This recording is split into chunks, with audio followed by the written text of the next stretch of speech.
If you love a prodigal, you can discover help and hope for your wilderness journey right here at When You Love a Prodigal, and also help and hope for your own life journey. Today we are continuing a 5-part series on hope. We all need hope, don't we? When you love a prodigal, you need hope.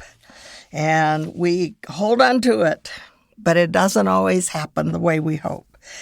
And oh, how we need to know the one whose name is hope. Be listening for ways that you can hold on to your hope. Jot them down so you don't forget them. The numbers were adding up for our prodigal son. The cars he had gone through numbered 17. The traffic tickets for 1 year were about 5. I don't even know how many gifts we had given him were gone, pawned, or stolen by one of his friends. Nor how many times he said, "You're not my real mother." And the stories he expected me to believe seemed endless. Goes on and on.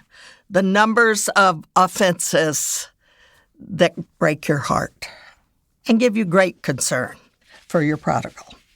As the numbers climbed, my hope dipped and sometimes disappeared. Because when you love a prodigal, you often lose hope. In moments and days, seasons of despair, we look for hope. Everyone, whether you have a prodigal or not, at some time is looking for hope to grab onto. In an election season, people look for hope for a candidate who will turn things around or restore order or lead with integrity. And many see no hope. In a financial crisis, how will we survive? Who will rescue us? Is there hope? When loss of a loved one or our health or a job or a relationship devastates us, how will we go on? Can we keep hoping? Where do we look for hope? To family, to friends, a new job, a move, the government?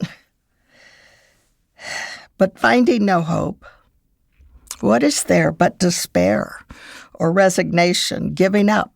It seems hopeless. And when you love a prodigal, you know these feelings. When he comes home drunk once again, when she gets pregnant, when he calls from the juvenile detention center, when you discover she is still cutting herself, when he says he wants nothing to do with you or your God, when she has run away, when the hospital calls to say he is overdosed, you feel helpless and hopeless. But hold on, we do have hope. Our God has said his name is hope. Romans 15 tells us, "May the God of hope fill you with all joy and peace as you trust in him, so that you may overflow with hope by the power of the Holy Spirit." I'm going to read it again. I read it last week. This verse is wonderfully encouraging and powerful. May the God of hope, that's his name, one of his many names, but he's the God of hope. May he fill you with all joy and peace as you trust in him, so that you may overflow with hope by the power of the Holy Spirit. Is that how you've been? Overflowing with hope? Why is it such good news that one of our God's names is hope? Why should it fill us with hope? The Apostle Paul tells Timothy, even if we are faithless, he will remain faithful, for he cannot deny himself. God cannot deny or disown himself. He must be who he is, and he is his names, whatever they are, they're the truth about him. And in this case, he is our source of hope.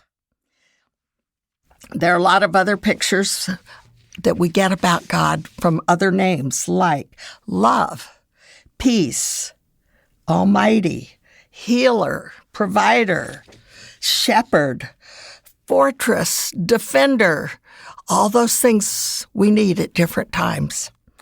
And hope. He is the God of hope. The meaning of hope is the desire of some good with an expectation of obtaining it. That meaning itself is hopeful. There's a little acrostic using hope, H-O-P-E, and it's holding on with patient expectation. Okay, that probably sounds impossible, but that's what we can do because we know the God whose name is hope. He says, hold on, because I'm holding you. He says, with patient, well, because we can trust him. Expectation that God will take care of this. The result will be what God has in mind. When we hope, we acknowledge that we have not seen the answer we desire yet.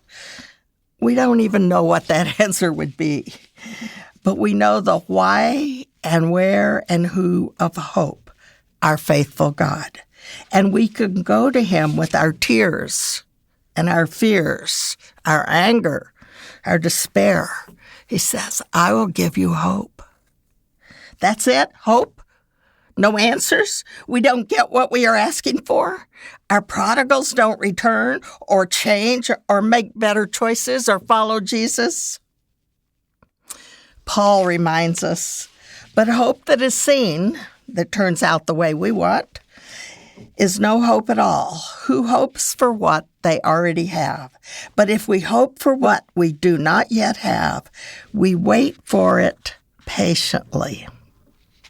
So we wait and hope with this assurance. This is the verse that took me through our 15 years with our prodigal. In Isaiah 60, I am the Lord. In its time, I will do this swiftly. Over and over, I was back at that same verse, believing that he is God, and he's working even though I can't see it. And he lives in, no time. And so it's swift, even though it seems like a long time to us sometimes. We can wait with hope because God is working, and his name is hope. Let me ask you a couple of questions. How could knowing that one of God's names is hope help to sustain you in your prayers for your loved one? Think about that. How have you found it possible to feel helpless, but also hopeful? Helpless in that you can't make it happen the way you want, but hopeful that the God whose name is hope, who is working, will make it happen in his perfect way and timing. Next week, we are going to talk about 10 reasons to keep hoping. I think you should come back for that. 10 reasons to keep hoping. Don't forget, take a look at the show notes. There's lots of resources at judydouglass.com. And thank you for joining me today on the When You Love a Prodigal podcast. And you can go and rate it and subscribe to it and maybe even give me a nice review. Your review really helps other people choose to come and listen. Until next week, keep hoping in the God whose name is hope. God bless you.